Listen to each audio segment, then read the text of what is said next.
Should you take the pension or lump sum? This is a no-brainer here, but we're going to go over it. We're going to go over the numbers here. Look at me in my collared shirt. Liam's got his tennis varsity banquet, so we're getting ready to go to that here in about a half hour or so I'm looking fresh. Breath smells good. Pearly yellow is looking good. Reporting for duty. Yes, sir. All right, so Denise sent this to me, and here's this very pale lady. Get some vitamin D there, lady. Get some vitamin D. And the question is, should I take a $150,000 lump sum or a $1,200 a month pension?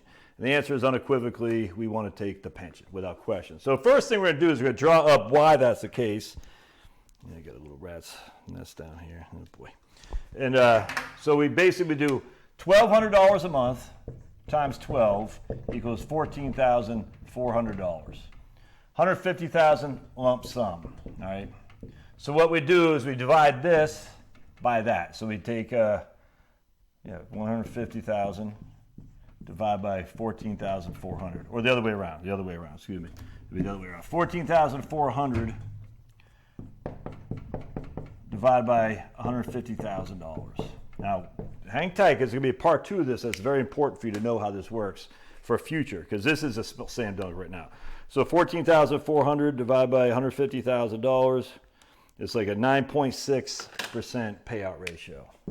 Now that is not a dividend yield. That's not an interest. That is return of principal plus the interest that you're getting. That's a slam dunk. No one in their right mind would ever do a lump sum there. That'd be, I hate to say it, that'd be stupid. Unless you think you're going to die in 5 years. If you're going to die in 5 years, by all means do that. Because 5 years, you're only making, I don't know what that is, 14,400 times 5. It's not enough to get back here. If you're going to die within 10 years, you take the lump sum. If you're going to survive more than 10 years, you'll take the pension. Other than that, is not debatable. All right, so now what we're going to do is we're going to look at part 2 of this. So that right there is just, there's no debate. But the money could grow with inflation. The lump sum could grow with inflation. And it could also go down. The pension is non-inflation adjustment. Dude, 9.6% distribution rate. It's just not debatable. No way. Oh, by the way, I was talking to these people today, and we talked about not taking a survivor benefit on his pension. And I usually don't say that, but in their case, it made sense. Maybe we'll do another video on that in the future. But yeah, he didn't need to take a survivor benefit because they don't spend much. They have no debt. He's got over $1 million. They're freaking crushing.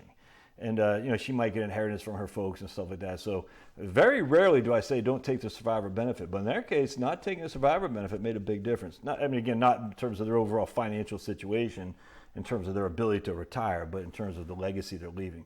Anyway, so all right, now what we want to do, when interest rates are high, rates, that's when you're definitely going to want to take the pension, all right? And I'm going to show you why here in just a second. When interest rates are low is when you want to take the lump sum. And the way we figure this out is we just do simply take our trusty financial calculator. And what we're going to do in this case, we're going to say we're going to have you living for 30 years. All right, so 30 years is N. All right, we're going to have $1,200 a month as your payments. That's $14,400 a year. We're going to make that as our payment. Zero future value. We're going to say we're getting 5% as our interest rate.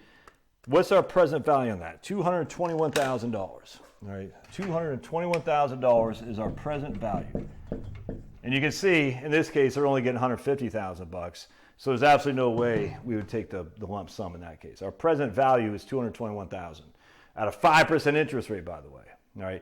Now watch what happens when interest rates drop. When interest rates go to 2%, that's what 5% interest rate. When interest rates go to 2%, our present value is $322,000.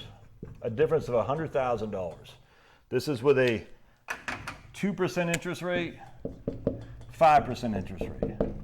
Why is that the case? Because a defined benefit plan is defined benefit. We're defining the benefit, $1,200 a month, which is $14,000 a year. That's defined.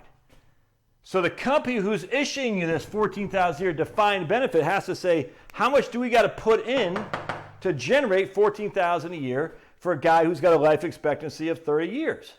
All right? In this case, with interest rates of 5%, they don't have to put in so much. This would be your lump sum amount, $221,000, or a pension at $14,000 a year for 30 years as even. So basically the company says, we're going to drop $221,000 in a pension to cover you for 30 years. You can take a lump sum, you can take the pension. Either way, it's even Steven there for 100%. And this other person's case, they're only getting 150,000 lump sum, so the pension by far and away is the way to go. It's not even debatable. And that's with a 5% interest rate. So the company who's on the hook says, all right, we're going to measure an actuarial table. It says your life expectancy is 30 years. We've already defined that we're going to pay you $14,000 a year. Thus, how much does it cost to generate that kind of income over 30 years? $221,000. All right.